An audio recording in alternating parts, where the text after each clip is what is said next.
ನಾವು ಅಂತ್ಯವಿಲ್ಲದ ಆತ್ಮಗಳಾಗಿದ್ದೇವೆ. Only sometimes we are in the physical body. ಕೇವಲ ಕೆಲವೇ ಕಾಲದಲ್ಲಿ ಸಂದರ್ಭಗಳಲ್ಲಿ ಮಾತ್ರ ಈ ಭೌತಿಕ ಶರೀರದಲ್ಲಿ ನಾವಿರ್ತೇವೆ.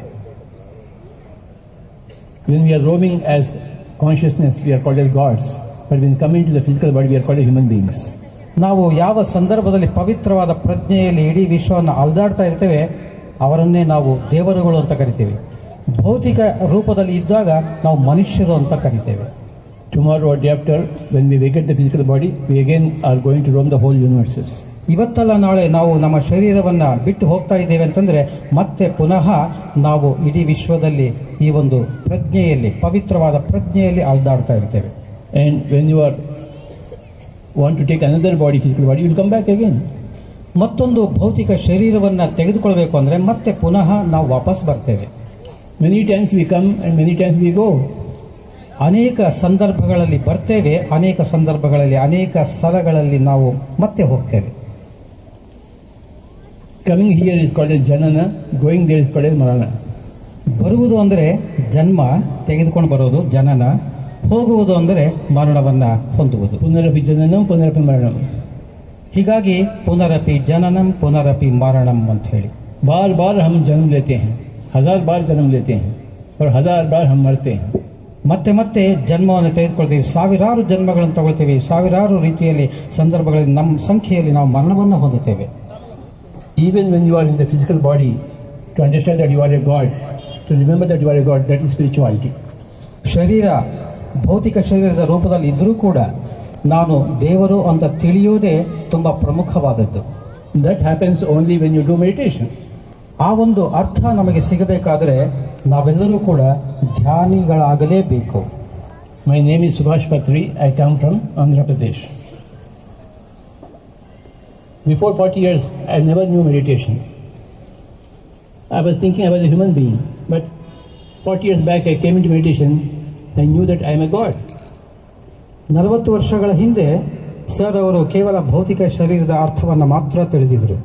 ಆದರೆ ಧ್ಯಾನವನ್ನು ತಿಳಿದ ಮೇಲೆ ಈ ಒಂದು ದೇವರು ಎನ್ನುವ ಕಲ್ಪನೆ, ದೇವರು ಎನ್ನುವ ಶಬ್ದವನ್ನು ಅರ್ಥ ಮಾಡಿಕೊಳ್ತಾ ಹೋದರು. We are all gods. That's what I understood through my experience in meditation 40 years back. 40 ವರ್ಷಗಳ ಹಿಂದೆ ಏನು ಅರ್ಥವಾಗಿಲ್ವೋ ಈ ಒಂದು ಧ್ಯಾನದ ಅಭ್ಯಾಸದಿಂದ ನಾನು ದೇವರು ಎನ್ನುವ ಅರ್ಥವನ್ನು ಮಾಡಿಕೊಂಡೆ. I knew that I am an ancient soul. ಹೀಗಾಗಿ ನಾನು ಅತ್ಯಂತ ಪ್ರಾಚೀನ ಕಾಲದ ಒಂದು ಆತ್ಮ ಅಂತ ತಿಳಿದೆ. I will be living forever and roaming forever.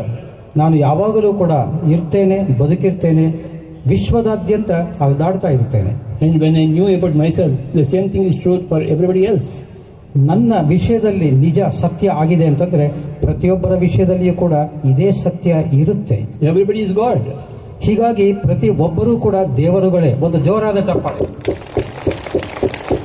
Everybody is an ancient soul. ಹೀಗಾಗಿ ಪ್ರತಿ ಒಬ್ಬರೂ ಕೂಡ ಅತ್ಯಂತ ಪ್ರಾಚೀನ ಕಾಲದ ಆತ್ಮ ಸ್ವರೂಪಿಗಳೇ. Traveling forever in the universes. ಇಡೀ ವಿಶ್ವದಾದ್ಯಂತ ಎಲ್ಲ ಕಾಲದಲ್ಲಿಯೂ ಕೂಡ ಒಂದು ಯಾನದಲ್ಲಿ ಪ್ರಯಾಣದಲ್ಲಿ ಅಲೆದಾಡತಕ್ಕಂಥದ್ದು ಇದ್ದೇ ಇದೆ. That's why in Vedas it is told Aham Brahmasmi Tattvamasi. I am a god, you are a god. ಹೀಗಾಗಿ ವೇದದಲ್ಲಿ ಹೇಳಿರ್ತಕ್ಕಂಥದ್ದು ಅಷ್ಟೇ, ಅಹಂ ಬ್ರಹ್ಮಾಸ್ಮಿ ತತ್ವಮಸಿ, ನಾನು ದೇವರೇ ನೀವು ದೇವರೇ. ಒಂದು ಹಾಡು. ಮಾಡಲೇಬೇಕು ಧ್ಯಾನದಿಂದ ಜ್ಞಾನ, ಜ್ಞಾನದಿಂದ ಮೋಕ್ಷ, ಧ್ಯಾನ ಒಂದೇ ಮಾಡಬೇಕು.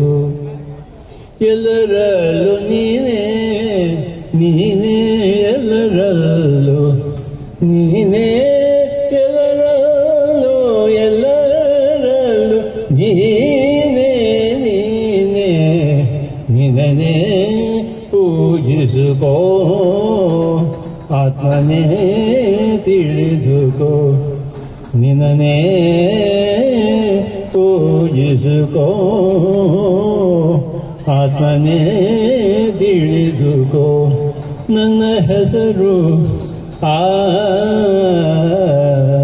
ನನ್ನ ಹೆಸರು ಭಗವಂತ, ಭಗವಂತನ ಹೆಸರು ನಾನು ನಾನು ನನಗೆ ನಾನೇ ಬೇಕು, ಅದಕ್ಕೆ ಧ್ಯಾನ ಮಾಡಲೇಬೇಕು. ಧ್ಯಾನದಿಂದ ಜ್ಞಾನ, ಜ್ಞಾನದಿಂದ ಮುಕ್ತಿ, ಧ್ಯಾನ ಒಂದೇ ಮಾಡಬೇಕು. ಕನ್ನಡದಲ್ಲಿ. ಧನ್ಯವಾದಗಳು ಸರ್.